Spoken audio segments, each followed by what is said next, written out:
Howdy y'all, and welcome to Creators Gaming. Today we're going to be making a mushroom cap out of just a few materials that I bought at Walmart. Since it is Renaissance season, I thought this would be a good starter project to get going on some of my cosplays that I like to put together. So without further ado, let's go ahead and get to it.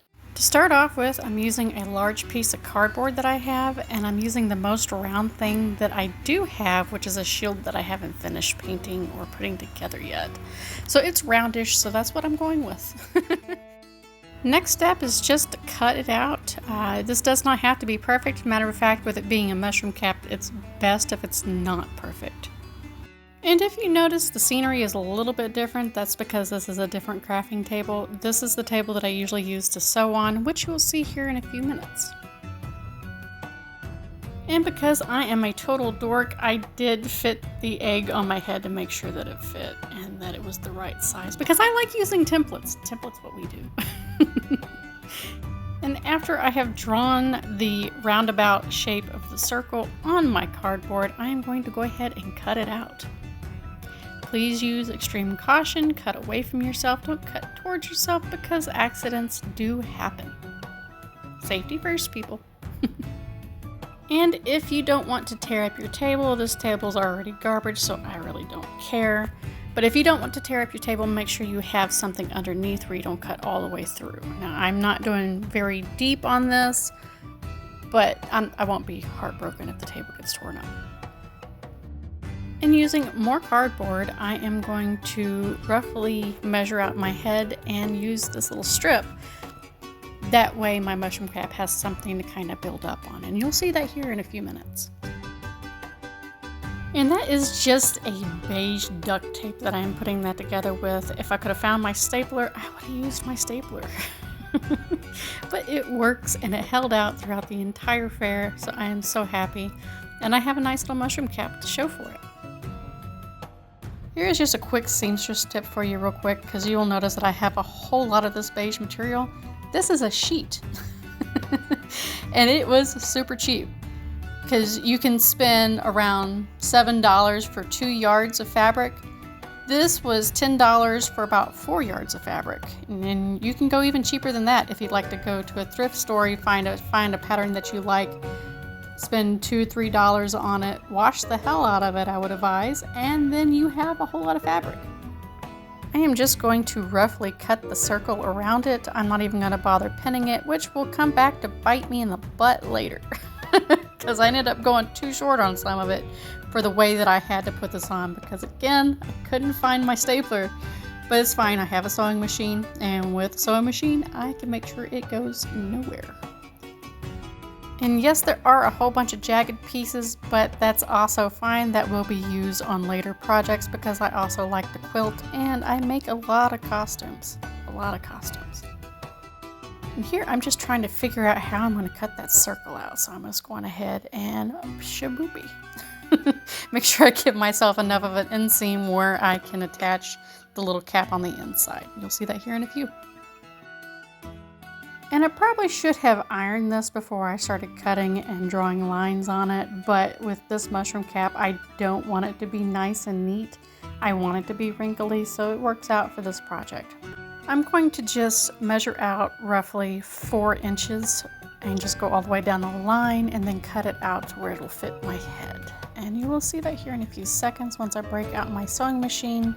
I have the camera angled at a weird way. Hopefully y'all can see what I'm doing. It's pretty simple. Don't be afraid of the machine. It is a useful tool. And anybody, everybody, everybody should learn how to use one or be able to sew. It'll save y'all a lot of money in the long run, especially if you like to do cosplays. And if you don't want to use the machine, you can always do it by hand. It's just the machine makes it so much faster and neater. I am drawing the line out to where I have my little dots on my fabric to show me that that was the 4-inch mark. Don't overly worry if you have some jagged pieces on your finished cut. Once you sew that together, it will hide all your boo-boos, so it'll be fine. Don't worry, just go with the flow and trust the process.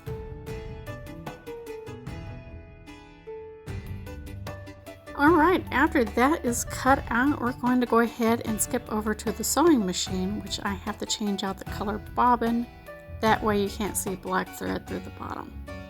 It'll turn out fine. So, this is just a quick how to string your machine if you have a Jerome like mine. Same if you have a brother or a singer, it's just pretty simple. Straight through, you have to make sure that it goes through all the different pieces or else your tension will not be right. Which just means that you'll have a lot of loose thread and it won't go down correctly. It'll look like you left your foot up, which is very important to put the foot down on your sewing machine. And make sure to keep your fingers out of the way. After that's sewn together, I'm going to cut the little stringies off and cut that little excess piece off, and then I'm going to start pinning it to the top part that I had cut off earlier when I did the little circle in the middle.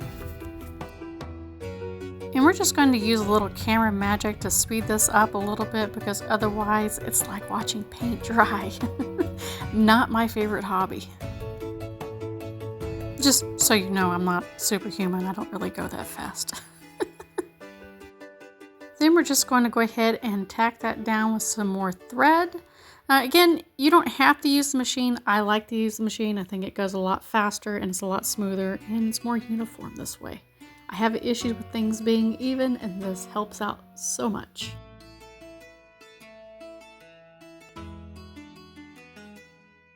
As I move down on this while I sew it together, I am removing my little pin pieces, which aren't really pins, they're clamps. Because I have a tendency of dropping the push pins. You can use the push pins if you prefer. I just prefer not to step on them. So I use the clamps instead. They do have an actual name, but at the moment it just completely escapes me and I'm too lazy to stop and go look for it. So this is what we're doing. Once that's done, you should have a nice little cap. I'm going to flip it inside out. Yep, totally did a good job. I'm happy with that. Now I'm going to go ahead and attach it to the inside of my mushroom cap, which I'm not going to make you watch that entire process all over again. I'm just going to fast forward, but you get the gist. Just make sure it's connected. Some people, like my husband, likes to use hot glue. I'm not a hot gluer when it comes to sewing. I'm a hot glue for everything else, as y'all know. And thanks to some editing magic, all done with that part. So I'm going to go ahead and flip it wrong side out and see how it looks. Yep, didn't miss any pieces. That makes me super happy. Just going to use a little bit of tape to make sure that this sucker doesn't go anywhere while I work on it. And I will be using just a little bit of hot glue because it's not a project unless there is some hot glue. Y'all know me. But we're going to go ahead and use some tape on that part of our box, which you won't see on the finished project, so it definitely works. But I don't want it to flip up like that, so it's going to be taped down. Just going to drag it along the edges to make sure that it doesn't go anywhere. It's like the tape is good, but I just want to make sure to be sure that it's not going to go anywhere.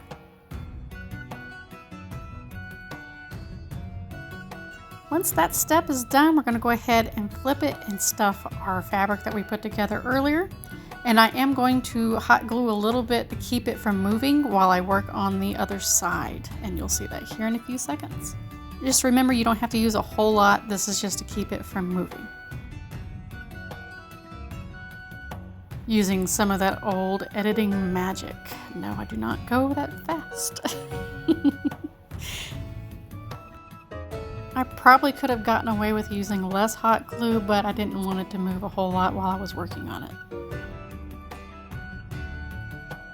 Next step, I'm going to be using some batting material that I bought from Walmart.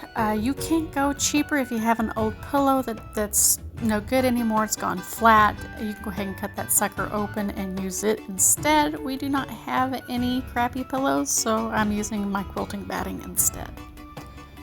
This is not the cheapest fabric in the entire world, but it definitely works, and I will be using all of it in future projects.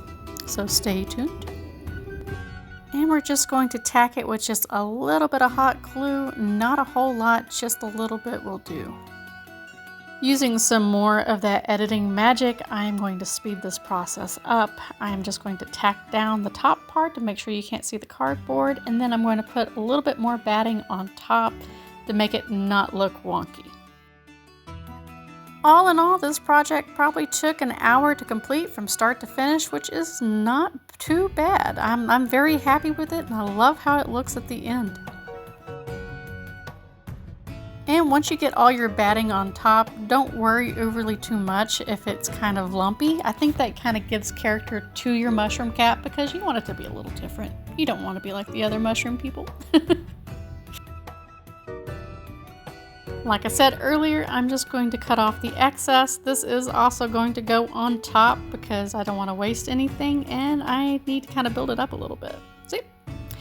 And then after that, I am going to go ahead and use my green fabric that I want to use, and I'm going to do the same thing to the top and just kind of cut around it, roundabout shape. It doesn't have to be perfect because we're going to use the rest of it on a later project anyway, so it works out for me. It's one of those things where it's kind of hard to pre-cut and pre-measure, especially with it being the type of project that it is. And I'm going to put pleats in it because it's not a perfectly flat surface. It's going to be kind of rounded and it's just going to look weird if you try to make it nice and smooth.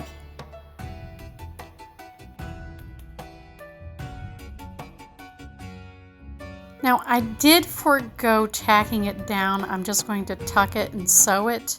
I'm not going to make y'all sit through and watch this entire process. I'm just going to do a little bit and then fast forward through. But for this, you're just trying to close it up, and I think it turns out pretty good. Make sure to watch your fingers, and if you're more comfortable using the push pins, definitely use the push pins or use those little clampy things. Definitely works out great. Next step, I did use a piece of cardboard to make a template to be able to spray paint my little spots on it. Now you can just do fabric and sew those on top, but I was feeling lazy and figured spray paint was the way I was going to do it. And it needed something extra, so I found some creepy cloth that I had just kind of stored away in my closet because I'm a Halloween nutter and I have a whole bunch of this stuff. If you don't have it, that's great. You don't have to have it. I think it looks fine. And for this step, I'm going to leave the same bobbin in the bottom since the bottom side is beige, but the top part I want to be black because I want to kind of blend in with that creepy cloth. But I'm just going to attach it to make sure it does not go anywhere. And that's kind of just a simple process. You don't have to do this, but if you don't want it to go anywhere, you can definitely do this, or you can just use safety pins. Safety pins will keep it in place and you won't have to worry about it flying off while you're in the middle of the convention or Renaissance Festival, depending on what you're wearing this for. And on mine, I am using a little bit of lace as I sew this on. You don't have to do this, but I thought that mine needed a little extra. I didn't do this to begin with because I didn't want to get spray paint on it and get it all gunky looking, but I think it turned out pretty good. Now I did fight with this a little bit because the sewing machine foot kept picking up the little pieces of the creepy cloth, but it did end up turning out just fine in the end, so I'm very happy with it. I really enjoyed making this project. If y'all have any ideas of what future crafts I can make, please let me know in the comments below. And there is my little mouse. There you have it. Super easy, super quick, super cheap, which is the way that we like to do it here. If you liked the video, please hit the like, subscribe, share the video. It helps out a whole lot. And don't forget to check out those links down below. And I hope to see y'all again next time. Bye.